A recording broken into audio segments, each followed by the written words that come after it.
नमस्कार दोस्तों, helpful channel में आप सभी का स्वागत है। दोस्तों, आज हमारा टॉपिक होगा उन लड़कों लड़कियों के लिए जो आजकल कंपटीशन एग्ज़ाम की तैयारी कर रहे हैं और रिटन एग्ज़ाम में सक्सेस होंगे कि नहीं होंगे। उनका ये क्वेश्चन रहता है, बहुत सारे लोगों का ये क्वेश्चन रहता है कि मैं वो रिटन एग्ज़ाम में मैं सक्सेस होऊंगा कि नहीं होऊंगा। तो ये हम लोग इस तरीके से जान सकते हैं। तो किस तरीके से हमें जानना है, तो ये हम आज आपको बताएंगे अपनी वीडियो में। तो अब मैं आपको बताता हूँ कि किस तरीके से क्या करना है और कैसे करना है। ठीक है दोस्तों, सबसे पहले बता दूं, चैनल को सब्सक्राइब कर दीजिएगा। चैनल का रेड बटन होगा, इसको क्लिक कर दीजिए। उसके बगल में रिंग बेल होगी, इसको प्रेस कर दीजिए ताकि नई वीडियो अपलोड होने पे नोटिफिकेशन के रूप में मिल जाए। समस्याएं हो तो मेल कर दीजिएगा nitin549@gmail.com पे। Please subscribe the channel. ज़्यादा समय नहीं लूँगा, बस आपको बताऊंगा किस तरीके से करना है। दोस्तों, लोशो ग्रिड की वीडियो बहुत सारी देखी होंगी आपने, सारे नंबरों के बारे में जान लिया होगा, 1 से 9 नंबर तक कौन से ग्रह को रिप्रेजेंट करते हैं। बट दोस्तों, मैं आप लोगों को एक ये भी बताता हूँ कि जैसे कि आपका सूर्य जो आपका सन साइन होता है, लोशो ग्रिड में सन साइन को भी बहुत महत्वपूर्ण जगह दी गई है। तो उसको किस तरीके से क्या करना है तो वो हम आपको बताते हैं। ठीक है, तो जैसे कि आप ये जानते हैं कि सूर्य का जो परिक्रमा होती है 12 खाना होता है। जैसे हमारे सूर्य का जो चक्कर होता है यानी कि गोचर 1 से लेके 12 हाउस तक होता है। ठीक है, तो कैसे स्टार्ट होता है हमारा, जो मार्च से अप्रैल के बीच में होता है, अप्रैल से मई के बीच में। ठीक है, अप्रैल से 13 अप्रैल से लेके मई तक के बीच में होता है। जो पहला खाना होता है तो वहाँ पे सूर्य फर्स्ट हाउस यानी कि मेष साइन में, फिर उसके बाद अप्रैल के बाद मई से जून, इसी तरह के सेकेंड हाउस, फिर यानी कि फिर आपका थर्ड हाउस में आता है जून जुलाई, अप्रैल मई जून, जुलाई चौथे में, अगस्त पाँचवें में, छठे में सितंबर अक्टूबर, इस तरीके से 1 से लेके 12 खाने तक का हम बढ़ जाते हैं। तो दोस्तों, आप ना जरूर एक बार ये देख लीजिएगा कि डेट ऑफ बर्थ में कौन सा आपका मंथ इंपॉर्टेंट है था। ठीक है, जैसे कि मंथ में देखिएगा, यहाँ पे मार्च है, 3 नंबर आ रहा है। ठीक है, तो आप ये देखिए कि फर्स्ट हाउस में सूर्य कहाँ होता है, अप्रैल से मई के बीच में फर्स्ट हाउस में, सेकेंड हाउस में मई से जून, थर्ड हाउस में जून से जुलाई। ठीक है, तो थर्ड हाउस में जून से जुलाई, तो जून कौन सा महीना होता है, छठा, जुलाई सातवां, 6 और 7 नंबर। ठीक है, यहाँ पे थर्ड हाउस में सूर्य उतना प्रभावी नहीं होता है। ठीक है, क्योंकि सूर्य की 7वीं दृष्टि केवल भाग्य भाव पे पड़ेगी और थर्ड हाउस हमारा कॉन्फिडेंस कर्म का होता है। तो जोश उत्साह तो बहुत बढ़ेगा, लेकिन हम सक्सेस होने या नहीं होंगे ये डिपेंड करता है। तो एक बार ये सबसे पहले जरूर देख लेना कि जो भी एग्जाम देने आप जा रहे हो तो वो कौन सा मंथ है और उस समय सूर्य का गोचर क्या है। ठीक है, सन क्योंकि आप बहुत सारे कॉम्पिटिटिव एग्जाम होते हैं वो सन को रिप्रेजेंट करते हैं। अगर हमारा सूर्य की पोजीशन सही चार्ट में होगी तो ही हमें लिए बेनिफिशियली होगा और अदरवाइज नहीं होगा। तो इस तरीके से सबसे पहले पॉइंट कौन सा नोट करेंगे कि हमें सन की पोजीशन देखनी है पूरे 12 चार्ट में कि किस समय हम एग्जाम देने जा रहे हैं, कौन से मत में। ठीक है, तो एक तो ये देखना है। दूसरी बात, अब आपको देखना है कि रिटर्न एग्जाम के देखने के लिए कौन कौन से अंक इंपॉर्टेंट होना चाहिए। सबसे पहले रिटर्न एग्जाम के लिए 4, 5, 6 ये नंबर होना चाहिए और इंटरव्यू देने के लिए 3, 6, 11 होना चाहिए।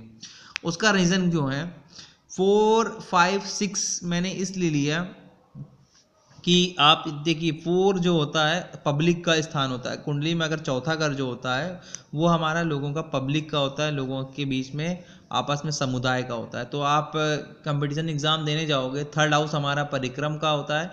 ठीक है, हमारा वो उसका होता है कॉन्फिडेंस का होता है। तो थर्ड हाउस का जो लॉर्ड होता है वो मरकरी बनता है। ठीक है, थर्ड एंड 6 हाउस का लॉर्ड मरकरी बनता है, तो 5 नंबर इसलिए हो गया। फोर्थ हाउस का लॉर्ड मून बनता है, तो 2 नंबर भी इंपॉर्टेंट होना चाहिए। ठीक है, मैंने 2 नंबर यहाँ पे मेंशन नहीं किया है, बट यहाँ पे 2 नंबर भी मेंशन होना चाहिए, जो मैं यहाँ पे लिख देता हूँ कि यहाँ पे 2 नंबर भी होगा। ठीक है, तो मून का होता है। तो 4, 5, 6, 2, तो अब ये हम लोग समझ गए। और हमारा 5, तो आप जाएंगे 6 नंबर जो होता है आपका सेकेंड हाउस और 7th हाउस का लॉर्ड होता है यानी वीनस का। ठीक है, और 10th हाउस का जो लॉर्ड होता है हमारा सैटर्न का होता है। तो वो तो बात की बात है, वो नौकरी के लिए डिपेंड करता है, लेकिन इंटरव्यू में क्वालिफाई होंगे कि नहीं होंगे। तो ये 4, 5, 6, 2 का आपके लोशो ग्रिड में नंबर होने चाहिए और इनकी स्ट्रॉन्ग पोजीशन में होंगे। अगर ये सारे नंबर हैं बट फिर भी आप नहीं है, मीन्स जिस अगर ये आपके लोशो चार्ट में ये वाले नंबर हैं और जिस समय आप एग्ज़ाम देने जा रहे हो उस समय सूर का नंबर देखेंगे, सूर कहाँ पे आया है, तो वो ज़रूर देख लेंगे। तो जैसे कि यहाँ पे 339921 है, तो यहाँ पे रिटर्न एग्ज़ाम का 2 नंबर है, 3 नंबर बृहस्पति का नंबर होता है, 3 नंबर खाना नंबर आपका 9 और 12 का होता है, ठीक है। तो बृहस्पति का इम्पोर्टेंट जरूरी है, नॉलेज है। फिर उसके बाद 2 नंबर देखेंगे और सूर का नंबर 11 है, 9 नंबर हमारा करेज पराक्रम का होता है, लेकिन 5 नंबर और 6 नंबर मिसिंग है, तो इनका सिलेक्शन होने में दिक्कत आ रही है। इस तरफ इतना अच्छा लोशो ग्रिड है लेकिन फिर भी सिलेक्शन नहीं हो रहा है। तो मोस्ट ऑफ द इम्पॉर्टेंट कि 5 एंड 6 नंबर जरूर होना चाहिए सिलेक्शन होने के लिए, स्पेशली है। 4 नंबर हो या ना हो उसके मतलब नहीं है, 4 नंबर राहु का होता है, बट 5 6 2 होने चाहिए किसी भी कम्पिटिटिव एग्जाम में क्वालिफाइड करने के लिए। फिर अगर वो गवर्नमेंट का हो, अगर उसमें 1 का देखा जाता है, देखिए सूर्य तुला राशि में यानी जब 7th हाउस में होता है तो नीच का हो जाता है लिब्रा साइन में, ठीक है, और एसेंडेंट होता है मेष साइन में। तो ये जरूर देखा जाएगा कि हम सूर्य किस समय का ट्रांजिशन में है कि नहीं है, गोचर में अच्छी पोजीशन में, या 8th हाउस में, या 6th हाउस में 8, या 12th हाउस में, या फिर आपका सूर्य 3rd हाउस में, या फिर 11th हाउस में गोचर में, इस तरीके का ना हो, ठीक है। तो यहाँ पे ये पर्सनल ईयर इनका नंबर 9 निकाल लिया, एज नंबर इनका 8 आ रहा है, 9 8 और मार्च के बाद इनका है, तो ये इनके लिए बेनिफिशियली नहीं आ रहा है, इसलिए एग्ज़ाम में क्वालिफाई ही नहीं हो पा रहे हैं। हाँ, मैंने इनको कहा कि अगर आप अभी गवर्नमेंट जॉब छोड़ के तैयारी करने के अलावा सक्सेस इंटरव्यू के लिए अगर दें किसी प्राइवेट फर्म के लिए, तो आपका सिलेक्शन हो जाएगा बहुत जल्दी। 3392 याद हैं, तो इनको गवर्नमेंट में नहीं प्राइवेट में मिल जाएगा, बट गवर्नमेंट में थोड़ी सी दिक्कत आएगी। गवर्नमेंट भी मिल सकती है क्योंकि 991133 है, 2 भी है, गवर्नमेंट है, बट रिटर्न एग्ज़ाम निकालने के लिए इनको काफ़ी वेट करना पड़ेगा। आफ्टर 30+ के बाद तक इनको वेट करना पड़ेगा। तो दोस्तों ये रही मेरी वीडियो, अगर आपको अच्छी लगी तो प्लीज़ लाइक करिए, सब्सक्राइब करें, चैनल को सपोर्ट कर दीजिएगा। वो समस्याएं हो तो मेल कर दीजिएगा nitin549@gmail.com पे।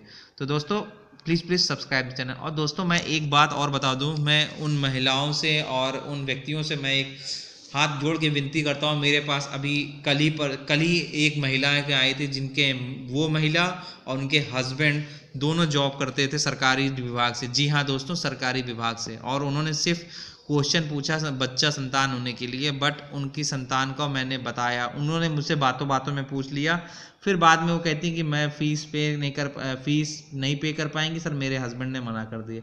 तो इस तरीके का चालाकी और इस तरीके से जो औरतें इंसान जो भी करते हैं, तो उनको क्या भगवान इस तरीके का गिफ्ट दे देंगे कि चाइल्ड दे देंगे कि इस तरह से कर सकते हैं किसी का। देखिए इंडिया में लोगों की बेरोजगारी, और फिर आप लोग कहते हो कि ज्योतिष लोग ठगते हैं, वो ठगते हैं इसलिए क्योंकि यहाँ के लोगों में क्या होता है, प्रॉब्लम ये होती है कि जो मेहनत कर रहा है उसका पारिश्रमिक का कोई फल नहीं मिलता है। अगर यहाँ पे कोई भी इंसान, कोई ज्योतिष के अलावा कोई भी इंसान कोई भी बिजनेस स्टार्ट करना चाहता है, तो वो अगर बिजनेस स्टार्ट करता है, लेकिन उसको ये पता रहता है कि इस बिजनेस में हमको ज़्यादा लोग आएंगे नहीं, क्योंकि यहाँ पे लोग फ्री के लिए बहुत ज़्यादा, ये फ्री की आदत से ना इस देश को बहुत बड़ी बीमारी लग गई है, फ्री खाने की। फ्री की वजह से हम लोग बहुत पीछे रह गए हैं।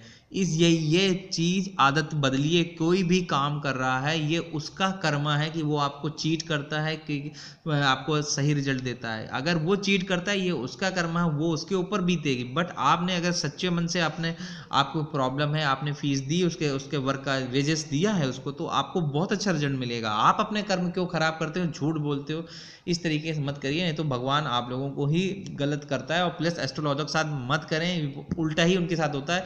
जो जेन्युइन एस्ट्रोलॉजर हैं उनके साथ आप प्लीज़ इस तरीके की गंदी हरकतें मत करें। मैं करता हूँ, मैं उन माताओं बहनों से भी और उन सज्जनों से, व्यक्तियों से भी कहता हूँ, क्योंकि मेरे साथ कुछ ज़्यादा ही ये होता है, तो मुझे ये भी बड़ा ख़राब लगता है। और फिर दोस्तों मैं जब अपनी वीडियो में लिखता हूँ कि मिनिमम फीस पे सर्विस है, डिस्क्रिप्शन में आएंगे, फिर भी लोग जानबूझ के बदतमीजी करते हैं, फ़ोन करते हैं कि फ्री में बता दीजिए, और जो कि सक्षम लोग होते हैं।